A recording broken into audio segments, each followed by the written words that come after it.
If x, 6, 18, y are in continued proportion, find x and y.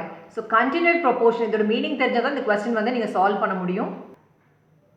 3 or more quantities are said to be in continued proportion when the first is to the second, as the second is to the third, as the third is to the fourth and so on. So example இங்க பாருங்க. A, B, C, D வந்து ஒரு 4 quantities எடுத்துக்கிறோம் or in continued proportion அப்படின்னா எப்படி எழுதணும்னு பாருங்க.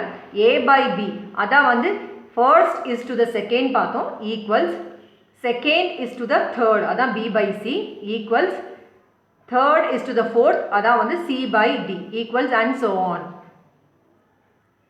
So இந்த மாதிரி தான் நம்மளோட கொஸ்டின்லேயும் 4 குவான்டிட்டிஸ் கொடுத்துருக்காங்க. அதுலேருந்து நம்ம எக்ஸ் அண்ட் ஒயோட வேல்யூ வந்து ஃபைண்ட் அவுட் பண்ணணும்.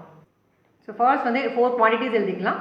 எக்ஸ் 6, 18, y இதான் வந்து 4 குவான்டிட்டிஸ். ஸோ ஆர் இன் கண்டினியூட் ப்ரொபோர்ஷன் அப்படின்னும் போது first is to the second அப்படின்னும் போது X by 6 then equals second is to the third அப்படின்னும் போது 6 by 18 equals third is to the fourth அப்படின்னும் போது 18 by y. ஸோ நெக்ஸ்ட் எப்படி பார்த்தீங்கன்னா எக்ஸ் அண்ட் ஒயோட வேல்யூ ஃபைண்ட் அவுட் பண்ணும். ஸோ ஃபர்ஸ்ட் வந்து இந்த காம்பினேஷன் எடுத்துக்கலாம். இதை வச்சு நம்ம எக்ஸோட வேல்யூ வந்து ஃபைண்ட் அவுட் பண்ணலாம். ஸோ நம்ம எடுத்துக்கிட்டது வந்து x by 6 equals 6 by 18. So இந்த சைடு வந்து ஒரு ஃப்ராக்ஷனல் பார்ட், இந்த சைடு வந்து ஃப்ராக்ஷனல் பார்ட், இங்கே வந்து ஈக்குவல்ஸ் இருக்குது. ஸோ இது வந்து கிராஸ் மல்டிப்ளிகேஷன் மெத்தட். ஸோ இதை கூட மல்டிப்ளை பண்ணணும், இதை கூட மல்டிப்ளை பண்ணணும், சென்டரில் ஈக்குவல் சைன் போடணும்.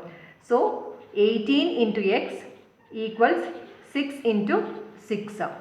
So x equals 6 into 6 by இந்த 18 மல்டிப்ளிகேஷன் சைனில் இருக்கும்போது நம்ம சொல்ல டிரான்ஸ்போஸ் ஆகும்போது டிவிஷனில் ஆகும். ஸோ இங்கே வந்து 18. ஸோ இதை கிராஸ் அவுட் பண்ணிங்கன்னா 6 டேபிள் பண்ணிங்கன்னா 1 times 6 6 3 6 are 18. So equals 6 by 3. So இதை மறுபடியும் third table simplify பண்ணிங்கன்னா 1 times 3 3, 2 times 3 வந்து 6. So value of x வந்து நம்ம find out பண்ணோம் which is 2. So இந்த ரெண்டு பார்ட்டையும் எடுத்துட்டு நம்ம value of x வந்து find out பண்ணோம். So next வந்து நம்ம இந்த part மட்டும் எடுத்து value of y வந்து find out பண்ணலாம். 6 by 18 equals 18 by y. இதை equate பண்ணி y ஓட value வந்து find out பண்ண போகிறோம். So 6 by 18 equals 18 by y. So இதுவும் பார்த்தீங்கன்னா இது ஒரு fractional part, இது ஒரு fractional part. சென்டரில் வந்து equal sign இருக்குது. So cross multiplication தான் நம்ம பண்ணோம். So cross side அப்படி பண்ணும்போது 6 into y equals 18 into 18.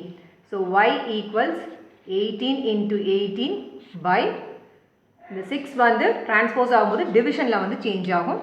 So next வந்து நம்ம cross பண்ணிங்கன்னா 6 டேபிள் பண்ணிங்கன்னா 1 times 6 6, 3 6 are 18. So 18 into 3 equals 54. So y ஓட value நம்ம find out பண்ணியிருக்கோம் which is 54. So questionல வந்து find x and y தான் கேட்டிருந்தாங்க. So x ஓட value வந்து நம்ம 2 find out பண்ணியிருக்கோம். Then y ஓட value வந்து which is 54. So இதை cross check பண்ணி காமிக்கிறோம். So cross verify அப்படின்னும் போது இங்கே x ஓட value 2, y ஓட value 54 substitute பண்ணலாம். So once x and y ஓட value find out பண்ணிட்டீங்க, டைம் இருந்தால் அதை நீங்கள் cross verify பண்ணலாம். So x ஓட value நம்ம 2 வந்து find out பண்ணோம். 6 equals 6 by 18 equals 18 by y ஓட value 54. இதை இன்னும் ஃபர்தராக சிம்பிளிஃபை பண்ணி செகண்ட் டேபிளில் கட் பண்ணிங்கன்னா 1 2 is 2, 3 2s are 6. So 1 by 3 equals இதை 6 டேபிளில் கேன்சல் பண்ணிங்கன்னா 1 times 6 6, 3 6 are 18. ஸோ இங்கேயும் பார்த்தீங்கன்னா 1 by 3 equals இது 18 டேபிளில் கேன்சல் அவுட் பண்ணிங்கன்னா 1 times 18, 3 times வந்து 54. ஸோ 1 by 3 எல்லாமே பாருங்கள் ஈக்குவலாக இருக்குது. ஸோ இந்த மாதிரி நீங்கள் cross verify கூட பண்ணிக்கலாம். Thank you so much for watching this video.